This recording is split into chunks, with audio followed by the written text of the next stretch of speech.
Smart. All right, let me share my screen.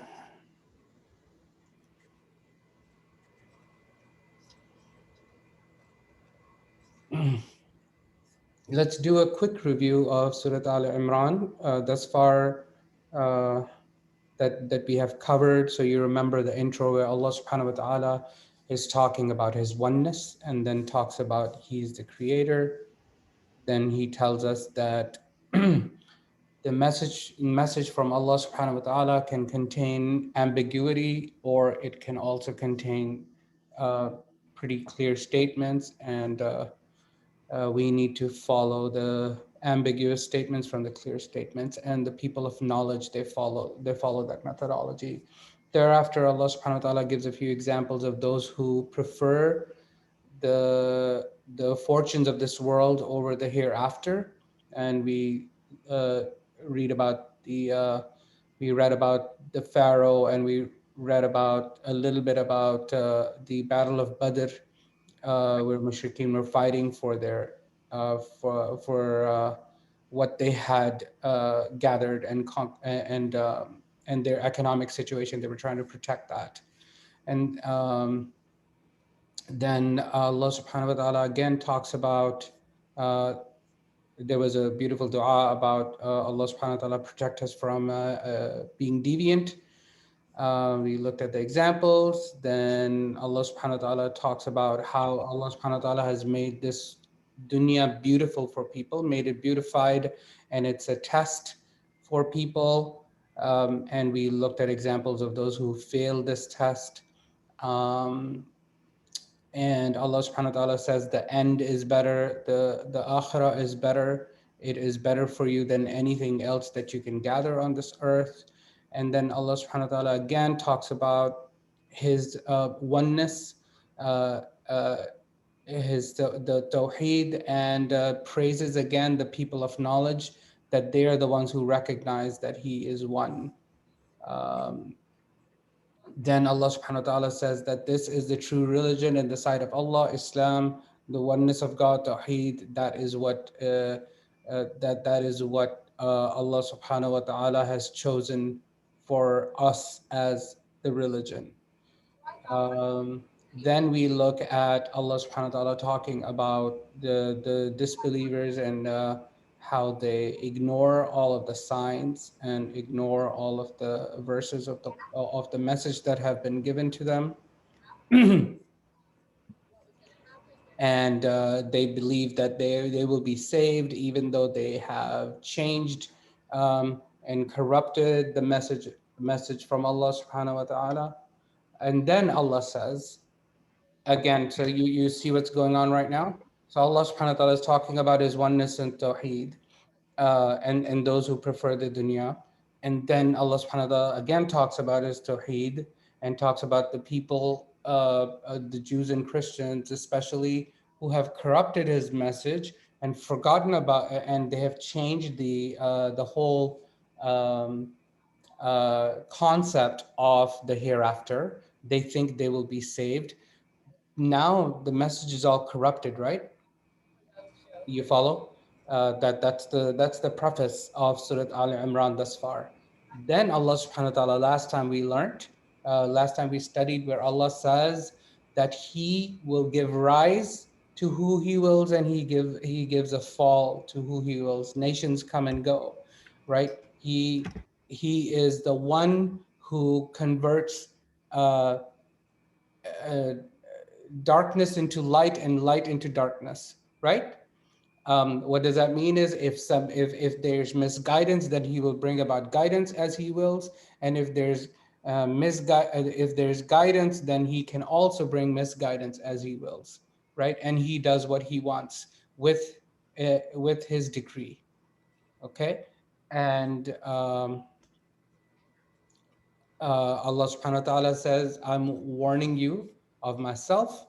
And then Allah says, uh,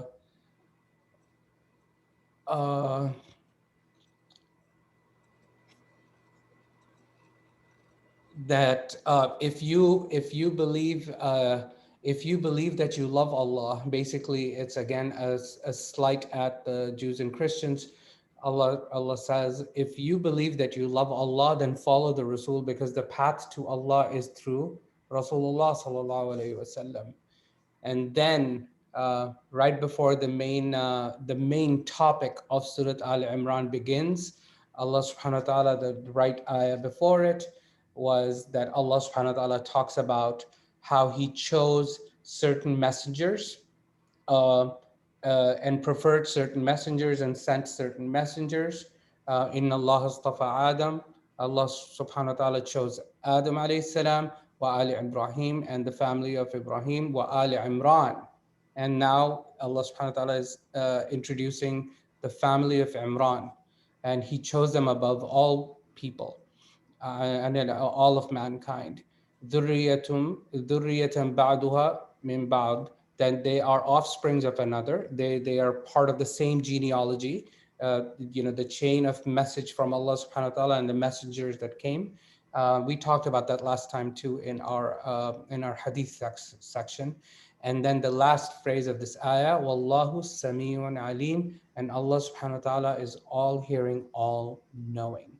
And I told you this is an interesting phrase here. It ends because you'll see why Allah subhanahu wa ta'ala is talking about his ability to hear and know everything, right? So far, this makes sense. I just wanted to summarize what we have studied thus far and the point of that whole preface that was long. By the way, does anyone know who Imran is? Has anybody heard about him? Yeah, I've heard about him. Hmm. Who was he? Um, he's the father of Maryam. Yes, very good. So, All right, so let's study that story.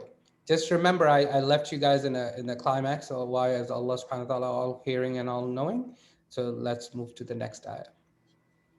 Um, أعوذ بالله من الشيطان الرجيم بسم الله الرحمن الرحيم إذ قالت امرأة عمران, the wife of Imran, when she said, Rabbi inni nadartu laka ma fi batni, that she's about to have a baby, and she's saying that whatever is in my womb, I am going to dedicate that child in your service. Inni nadartu laka ma fi batni. I will dedicate the child that is in my womb in your service. فَتَقَبَّلْ مِنِّي, so accept this dua from me. إِنَّكَ أَنْتَ السَّمِيعُ الْعَلِيمُ, because you are the one who is all hearing, all knowing. You see why the previous ayah ended with all hearing and all knowing?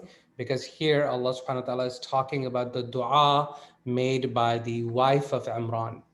So what's her name? We don't know. There's likely a name in the biblical tradition, in the Jewish tradition. I don't remember that name. But Allah subhanahu wa ta'ala often, when he's telling stories, the point is not about the names and the people and the characters, but what they're doing. And Allah subhanahu wa ta'ala highlights certain aspects. So here Allah subhanahu wa ta'ala is talking about the wife of Imran, and she's pregnant, and she wants to dedicate whatever she has in her womb in the service of Allah subhanahu wa ta'ala. Just to paint you a scene, um, in the Jewish tradition, there were common folk, and there were the pious people who had a high rank in the society. Those who were the rabbis, and those who were in the temple, and so clearly you can see that uh, this Imran's wife is um, from that religious family, from the rabbi family, right? And her husband Imran must be from one of those scholars or rabbis in the temples. So she is then she's clearly very, very religious person, and she's praying to Allah subhanahu wa ta'ala that I will put this child in your service alone. And she's making the dua. فَلَمَّا وَضَعَتْهَا, and then when she delivered her, قالت, she said, Rabbi inni wada'tuha untha. Oh Allah subhanahu wa ta'ala, I have given birth to a girl. Why is she surprised that she's given birth to a girl? Can anybody think about it? Be put in Allah's service. They usually put guys in Allah's service. Males. Say that loudly, I can barely hear you. We usually put males in Allah's service. Yes, that's right. That's right. At that time, typically who were in the masajid and in the temples at that time, the elites, they were all men. She actually made a vow to Allah subhanahu wa ta'ala that I'm going to give my child into your service. Now this turns out to be a girl, and by the way, this girl is Maryam Alaihissalam, right? um, the mother of Isa Alaihissalam. So she is now really sad. Uh, قالت ربي إني وضعتها أنثى والله أعلم بما وضعت. Then Allah makes a commentary here that Allah knows what she's delivered. She's telling Allah that I have a girl. How can that be? All my dreams have kind of crumbled in a sense, like how I'm going to now fulfill my vow to you. Because fulfilling the oath, fulfilling vows to Allah subhanahu wa ta'ala is a very, very serious thing. If you don't fulfill the oath to Allah subhanahu wa ta'ala, even in our Sharia, just like in the Jewish Sharia, it is a major sin to not fulfill the vow you make to Allah subhanahu wa ta'ala. Okay, so Allah subhanahu wa ta'ala makes a comment that Allah knows better what she's delivered. وَلَيْسَ الذَّكَرُ كَالْأُنثَى, and a male is not like the female. What does that mean? That has so many interpretations. Basically, what you can take away from this is Allah subhanahu wa ta'ala saying men have their own place, women have their own place, men have a purpose, women have a purpose, they have responsibilities, and they are not like each other. So you don't underestimate any one of them, basically, right? You can't expect things from a man that you can't expect things from a woman. There are certain aspects where they are completely common and equal, especially when it comes to the service of Allah subhanahu wa ta'ala. And then she goes on, وَإِنِّي سَمَّيْتُهَا Maryam, and I am naming her Maryam. وَإِنِّي أُعِيذُهَا بِكَ, and I am asking your protection for her. She continues to make the dua after the delivery. She's like, I'm going to call her Maryam, and I'm asking, oh Allah, protect her and her offspring.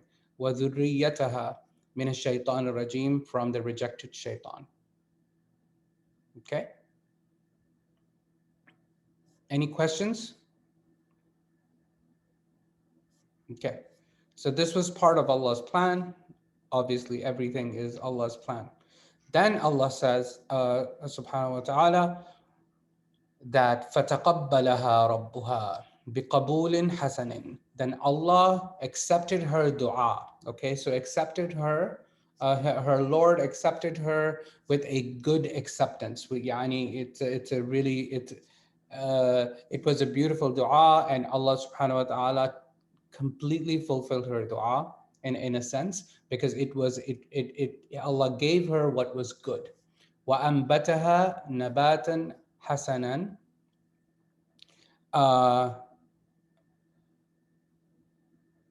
Also, this could mean that since Maryam alayhi salam, when she was born, her mother did indeed fulfill the vow and put Maryam alayhi salam in the temple for the service of Allah. So she did fulfill her vow, right? And then Allah subhanahu wa ta'ala accepted her being in the temple for his service, okay? And then Allah subhanahu wa ta'ala says, gives a beautiful analogy. It means she grew like from a small little plant to to a big plant, right? So it's a beautiful analogy, meaning she grew up she grew up really well. وَكَفَّلَهَا Zakaria, and Zakaria alayhi salam, he was a prophet as well at the time of Maryam alayhi salam, and he was her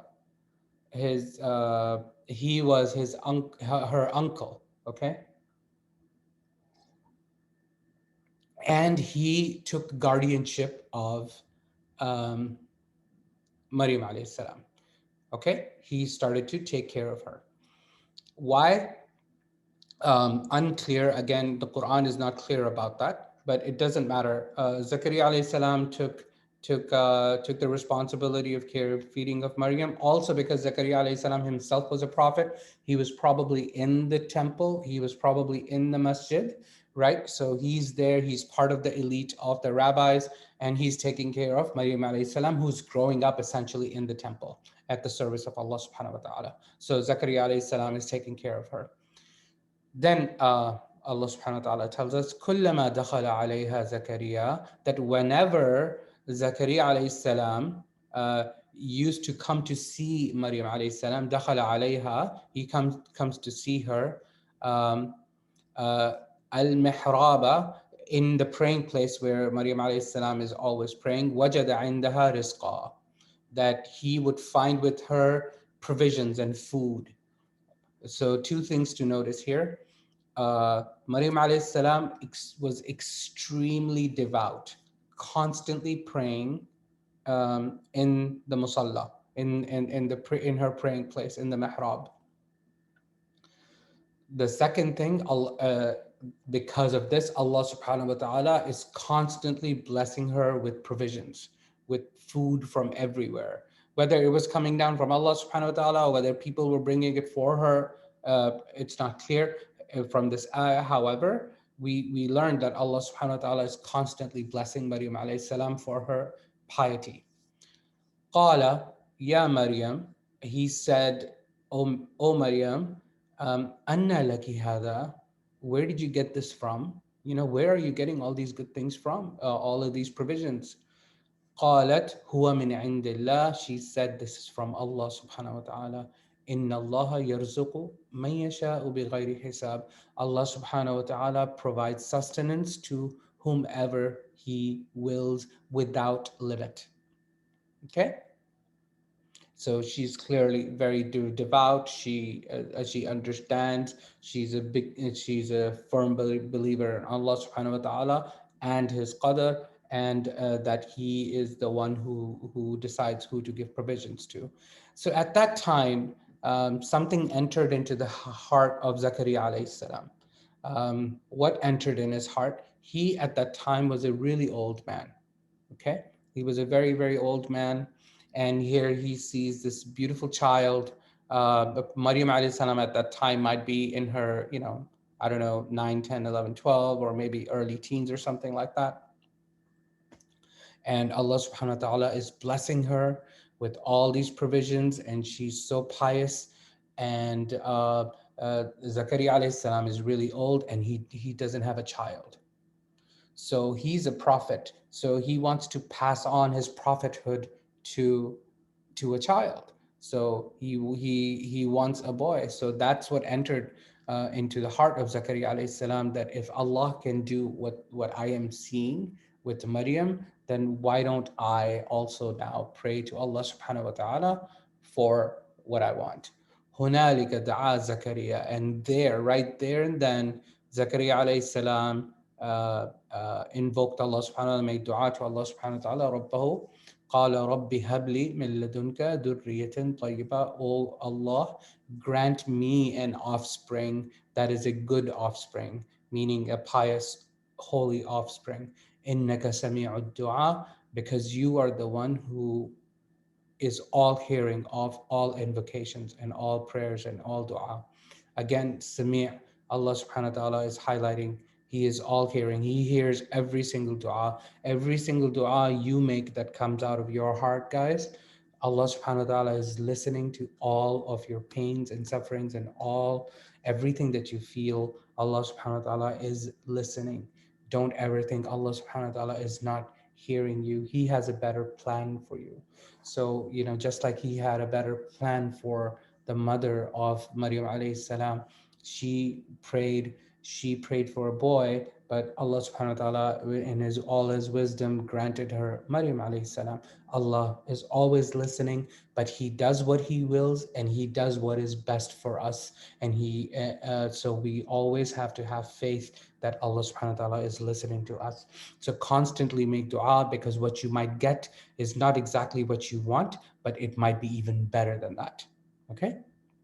So Zakaria alayhi salam made a dua to Allah subhanahu wa ta'ala, grant me a child, because he wants to obviously have a child. That he doesn't have one. He's getting old. He's a prophet. Who's going to take over his legacy?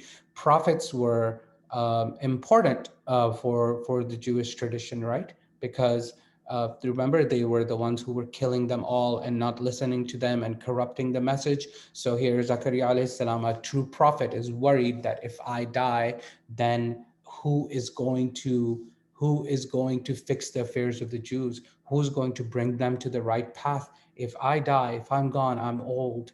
Uh, he was fearing chaos and corruption among the Jews. So that is why he was worried and he wanted a child. فَنَادَتْهُ الْمَلَائِكَةُ, then angels called out to him. وَهُوَ قَائِمٌ يُصَلِّي فِي الْمِحْرَابِ, and he was also praying in the mihrab. He was also praying in the temple, in his praying place. So after he made the dua, angels called out to him while he was praying, and then they gave him the good news, أَنَّ اللَّهَ يُبَشِّرُكَ بِيَحْيَى, that Allah is giving you glad tidings of Yahya. Who is Yahya? John the Baptist. In the Christian tradition, he is known as John. John in Arabic is Yahya. Okay? أَنَّ اللَّهَ يُبَشِّرُكَ بِيَحْيَى. And it seems that Allah subhanahu wa ta'ala is the one who actually named Yahya his name. That this is a name ordained from Allah subhanahu wa ta'ala, because the angels are telling them that you will give birth to a child and his name will be Yahya. مُصَدِّقًا بِكَلِمَةٍ مِّنَ Allah, and he will be confirming the word from Allah subhanahu wa ta'ala. This can mean a lot of things. And we will learn later why Allah subhanahu wa ta'ala chooses this word. The word. Basically, it is the message of Allah subhanahu wa ta'ala. It essentially means the decree of Allah subhanahu wa ta'ala. He will be confirming the decree of Allah subhanahu wa ta'ala. وَسَيِّدًا, and he will be a leader from the nobles. وَحَصُورًا, and he will be very, very chaste. وَنَبِيًّا مِنَ الصَّالِحِينَ, and he will be a prophet from the righteous people. Okay, so remember last time we were talking about the lineage of all of the prophets. So at the time, before Isa Alaihissalam was born, who was a prophet at that time right before? Zakaria Alaihissalam and Yahya Alaihissalam. Yahya Alaihissalam is actually a cousin of Isa Alaihissalam. Okay, John the Baptist is a cousin of Jesus. Okay. And why was he called the Baptist? Because he used to baptize people. Just that was a part of the Sharia of the Jewish people at that time. That was a Sharia that Allah subhanahu wa ta'ala ordained for them. Okay. So Allah subhanahu wa ta'ala made Yahya alayhi salam a Nabi as well. And we talked about the difference between a Nabi and a Rasul. Here you can clearly see Nabi, and Zakaria alayhi salam is also a Nabi. Okay, he's not a Rasul. He doesn't have his own message. He is basically his responsibility is to uphold what has already been revealed, which was Torah and Zams, Torah and Torah and Zabur. And this is the same thing that Yahya alayhi salam is doing. Okay. And then after angels gave him the good news, what time is it? Okay, time is almost up. After angels gave him the good news, he got extremely surprised. Even though he made dua to Allah subhanahu wa ta'ala, he was extremely surprised, and he says, قَالَ رَبِّ أَنَّا يَكُونُ لِي غُلَامٌ. How will I have a child? I'm old. وَقَدْ بَلَغَنِيَ الْكِبَرُ. And basically, age has taken over me. I'm getting really, really old. He was probably in his 80s, 90s, something like that. وَامْرَأَتِي آخِرٌ. And my wife cannot have a child. She's also old, and she's barren. قَالَ كَذَلِكَ. He said, basically, the angel, one of the angels said, this is how it is. Allahu كذلك الله يفعل ما يشاء. Allah does whatever He wants, whatever He wills, Allah does. Okay, so you will see this theme with the story of Isa Alaihissalam, and his family over and over. This theme of Allah does what He wants. كذلك الله يفعل ما يشاء. This word كذلك, this is how it is. What is that? This is how it is. Allah wills and it happens. Nothing can stop it. Okay, that's the emphasis here.